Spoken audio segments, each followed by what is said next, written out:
Besides wool, heavy blankets, and cutting off melatonin, here's another great rainy commute revelation. I don't know if it would be a state initiative or what, but part of the problem with downtown Seattle is that it's represented by a limp rigatoni, that guy Andrew Lewis, and he was the guy. He was the 5 and the 5-4 defeat of the make crime illegal bill. I mean, granted, there's a make good. It is possession and use of drugs is illegal now. But part of the problem is that Seattle's livability for people that visit Seattle is almost nil because we can't vote. I can't. You know that the districts are changing, and the third Shama Sawant's district is now going to include uh, Eastlake, but it ends at the stoplight up there, and it's going to include all of Capitol Hill up to the Montlake Cut. Okay, but according to the map, in January of 2024, we're going to be in the seventh district. If Kettle doesn't win and Lewis is still the council person, the pro crime, pro Hitler Andrew Lewis, he's for Hitler. Is that a fact? Yeah, he's on the record. We're going to be in his district, and we can't vote to kick him out.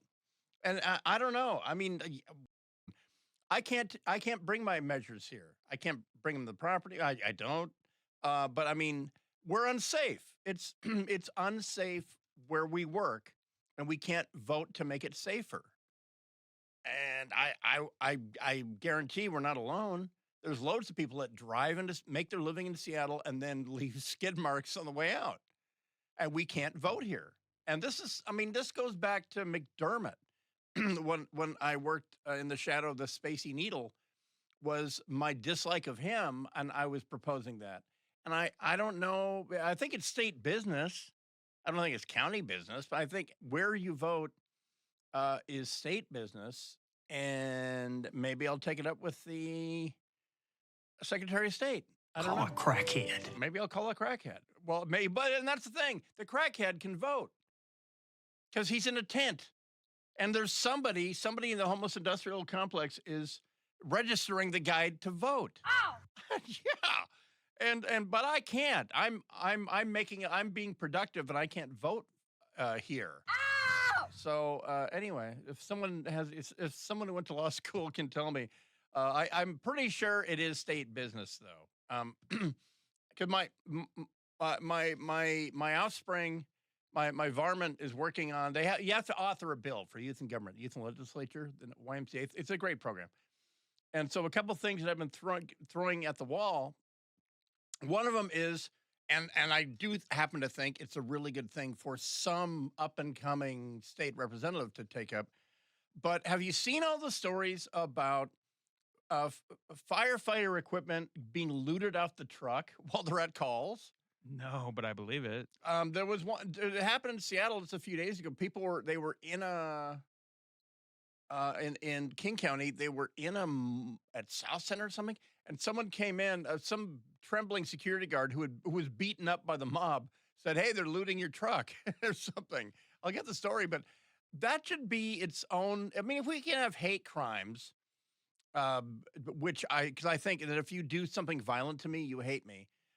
If we can have stupid attenuators like that onto something. If you loot a first responder or a government vehicle, then I want to add that on. I want that, whatever that is. If that's a misdemeanor, make it a felony. That should be Right to jail. That should be a state law. That if you take a bandsaw or any tool off a fire truck that the firefighters are like fighting a fire, and you make that you commit that crime of opportunity, then they don't have that gear for the rest of the day, and we have to pay for it with our taxes. That should be elevated to an immediate felony.